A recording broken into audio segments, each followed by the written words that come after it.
Herkese merhaba arkadaşlar. Arkadaşlar bugün sizlerle slime tanıtımı yapacağım arkadaşlar. Bu slime tanıtımının ikinci videosu olacak arkadaşlar. Yine hiç uzatmadan başlayayım arkadaşlar. İlk videoda yaptığım gibi bir tane, onda ilk videoda 2 tane vardı. Ben bu videoda bir tane hazır slime aldım. Daha doğrusu almadım. Arkadaşım verdi, videosunu çekmek istedim. Arkadaşlar ilk başta aldığım kutudaki slime'ın markası yoktu ama bu slime'ın var. Hemen şöyle kamerada gözüktüyse odak yaptı mı, yaptı herhalde, bilmiyorum. Deniz su slime diye. Ne bileyim arkadaşlar, böyle bir açıp elledim. Güzel gözüküyordu. Elime bir alayım. Bakalım şöyle. Şöyle arkadaşlar.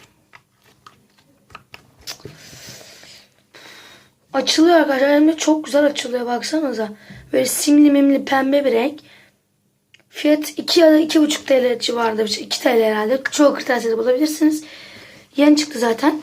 O zaman ilk gösterdiğim slime arkadaşlar şimdi çöpte. Çünkü çok kötü bir slime'dı arkadaşlar.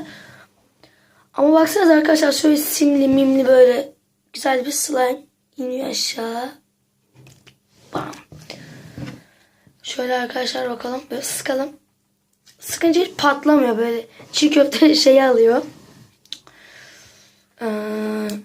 Bir şey güzel slime. Birazcık oynayalım böyle. Açıp kamerayı kaplayacağım. Dur. Bakalım kaplayacak mı?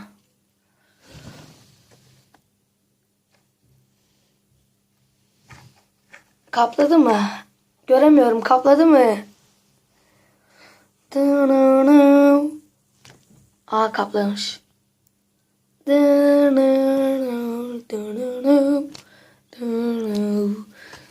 Slime böyle bir hal aldı. Bum bum bum. Puh. Şu an kameraya slime atmaya çalışıyorum. Hissettiniz değil mi? Aha.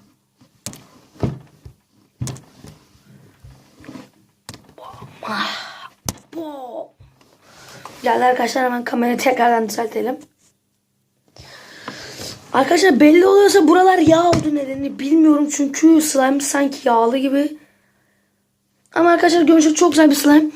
Almanızı öneririm arkadaşlar çünkü çok, yani hoşuma giden bir slime ve 2 TL değerinde çok kullanışlı ve güzel bir slime arkadaşlar.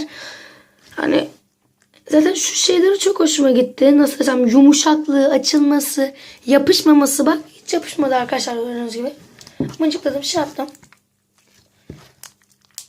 1 gram yapışma yok. Böyle gidiyorum böyle. Şimdi normal arkadaşlar gidip 1 liraya bir tane dandik tutkal alıp 1 liraya bir tane boraks alıp yapacağınız slime'la daha güzel olur. Söyleyeyim size, daha güzel. Bu daha güzel olur bence. O yapacağınız slime dandik bir tutkaldan olacağı için 1 liralık bir tutkal. Tabi onu da nerede bulacaksak artık. O tutkalla yapacağınız bir slime, bir de şuna, yani bu var ya, bu slime ona 1000 basar. Ben size söyleyeyim, bu slime ona 1000 basar arkadaşlar. Gördüğünüz gibi arkadaşlar kabında, yani güzel bir kap, sağlam, hiç plastik, açılmalı. Markası neydi gösterdiysem artık. Yamuk göstermişim. Böyle mi? Böyle de yamuk. Neyse, tam göstermedim. Bakın bir de şöyle kabın da hiç açılmadan göstereyim.